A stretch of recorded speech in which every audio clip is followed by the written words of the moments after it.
So ఇక్కడ కెప్టెన్‌గా సంజన గారైతే అయ్యారు గానీ, కానీ కెప్టెన్ పవర్స్ యూజ్ చేస్తుంటే మాత్రం ఎక్కడ కూడా ఓనర్స్ అయితే ఒప్పుకోవట్లేదు దానికి. ఇదైతే కరెక్ట్ కాదనమాట. ఎంతసేపటికి మీరు టెంపరరీ ఓనరే, మీరు కూడా జస్ట్ ఒక ఓనర్స్ లాగానే బిహేవ్ చేయాలి. అంతేగాని మీరు చెప్పినట్టు మేము ఆర్డర్స్ వినము. ఆల్రెడీ ఇప్పుడు బిగ్ బాస్ అయితే చెప్పారు. యాస్ ఎ కెప్టెన్‌గా ఉన్నప్పుడు మీరు ఇన్ని ఎపిసోడ్స్ చూసారు కదా! మీకు ఎంతసేపటికి ఓనర్స్ ఏమంటారు? మేము ఆల్రెడీ ప్రీవియస్‌గా చాలా బిగ్ బాస్ ఎపిసోడ్స్ చూసాము. మేము చూసే వచ్చామన్నారు. మరి బిగ్ బాస్ ఎపిసోడ్స్ అన్నీ చూసి వచ్చినప్పుడు యాస్ ఎ కెప్టెన్‌గా తనకు కంప్లీట్ రైట్స్ ఉంటాయి.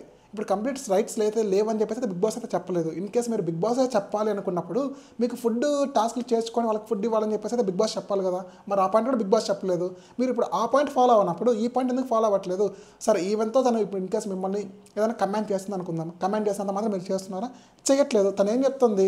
ఒకరికి ఫుడ్ ఇచ్చారు, ఇంకొకరికి ఫుడ్ ఇవ్వలేదు. అది తన ఇష్టం. ఇప్పుడు మీరు స్టార్టింగ్‌లో కూడా మనీష్ గారు ఏమంటారు? సంజన గారు మీరు రావద్దా, I am not going to allow you for 2 days అని చెప్పి చెప్తారనమాట. ఎప్పుడు తన గుడ్డి దొంగతనం చేసినప్పుడు. ఇప్పుడు ఆయనకి ఇష్టం వచ్చినట్టు ఆయన చేశారు. ప్రియ గారు రానిచ్చారు, అది ఆమె ఇష్టము. ఇప్పుడు మీరు ఫ్రూట్స్ ఒకరికి ఇస్తున్నారు, రీతు చౌదరికి ఇచ్చారు ప్రియ గారు, అది మీ ఇష్టం. ఇప్పుడు ఆమె రాముకి ఇచ్చినంత మాత్రాన రాముకి ఫేవరిజము, ఫ్లోరాకి ఇవ్వనంత మాత్రాన ఫ్లోరాకి అపోజిషన్ అని చెప్పేసి అది ఎక్కడా లేదు.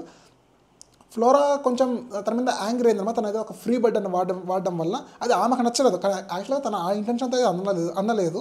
అది ఆమె అనుకునింది. దానికి ఎవరు మిస్కమ్యూనికేషన్ అనమాట అక్కడ అంతా తప్ప, దాన్ని మీరు అక్కడ పెద్దగా ఏదో ప్రోట్రే చేయాలి, నెగిటివ్గా ప్రోట్రే చేయాలని చెప్పేసి మీరు ఉన్నారు అంత ఓనర్స్ తప్ప. అక్కడ ఏదైనా ఒక క్లాష్ జరిగినా కానీ సరే, ఒక గొడవ జరిగినా కానీ సరే, దాన్ని అయితే సర్దుబాటు చేద్దాం అనే ఉద్దేశం అయితే ఏ ఓనర్కి కూడా లేదు. అట్లీస్ట్ టీనర్స్ చాలా బెటర్ అనమాట. సెలబ్రిటీస్ ఏదైనా ఒక చిన్న మిస్అండర్స్టాండింగ్ జరిగినప్పుడు వాళ్ళు ఒకటిగా కూర్చొని దాన్ని డిస్కషన్ చేసుకొని అసలు ఇది కరెక్టా రాంగా అని చెప్పేసి ఉన్నారు తప్ప, ఈ ఓనర్స్ విషయానికి వస్తే ఎంతసేపటికి వాళ్ళు ఇదన్నారు, ఇంకొంచెం మసాలా యాడ్ చేసి దానికి ఇంకొంచెం ఏదో హైప్ చేసేసి ఒకరిని నెగిటివ్గా ప్రొటెక్ట్ చేసేసి వాళ్ళ మీద చాడీలు వీళ్ళ మీద చాడీలు చెప్పుకునే ఉన్నారు తప్ప, ఇప్పుడు రాము గారికి టీ ఇవ్వడంలో తప్పైతే ఏం లేదు. ఆమె ఆల్రెడీ క్లారిటీగా చెప్పింది. తను తాగే టీలో కొంచెం ఇచ్చింది దానికి అంతే.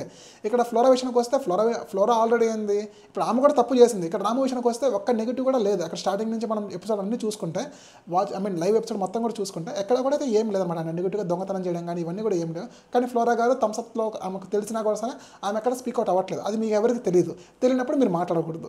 సో కొంతమంది కొన్ని తెలుసు, కొంతమంది కొన్ని తెలియదు.